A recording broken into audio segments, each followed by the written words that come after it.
Hi there, and welcome to the 7 Hopes of Christmas. So the government, they've just cancelled Christmas on us. It's hard to take in, isn't it?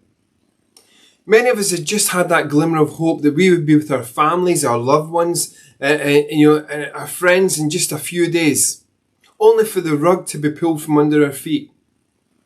According to the papers this morning, there's been a mass exodus from Tier 4 London.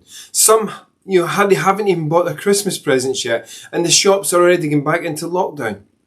One newspaper this morning had this headline: "Merry? No, this year we need an angry Christmas."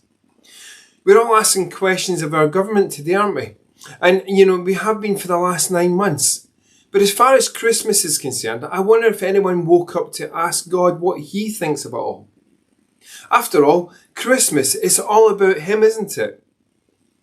In the book of Isaiah, written approximately 730 years before the birth of Jesus, this was written: "For to us a child is born, to us a son is given, and the government will be on His shoulders.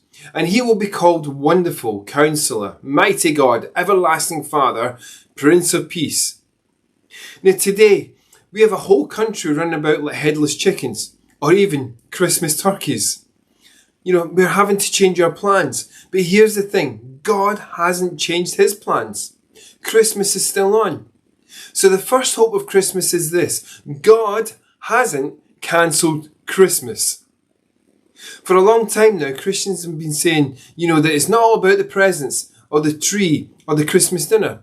It's about a child who became a man who died a horrible death for every human being on this planet.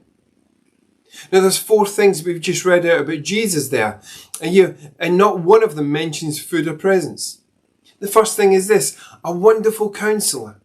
After all this is over, and I actually believe even now, right at this time, we're going to need a counsellor who understands, and who will help us work through all that has gone wrong.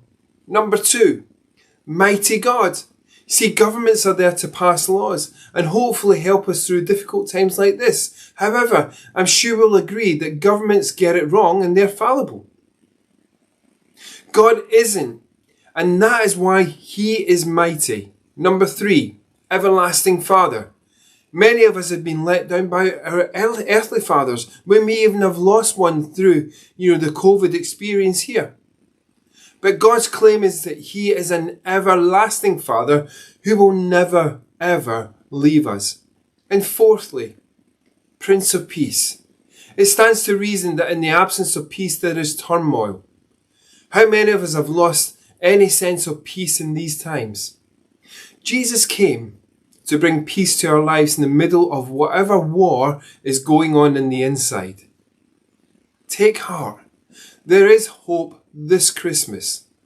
The hope is this: if you will turn to God for the answers, then God will show you that Christmas is not cancelled this or any other year. God bless. See you next time.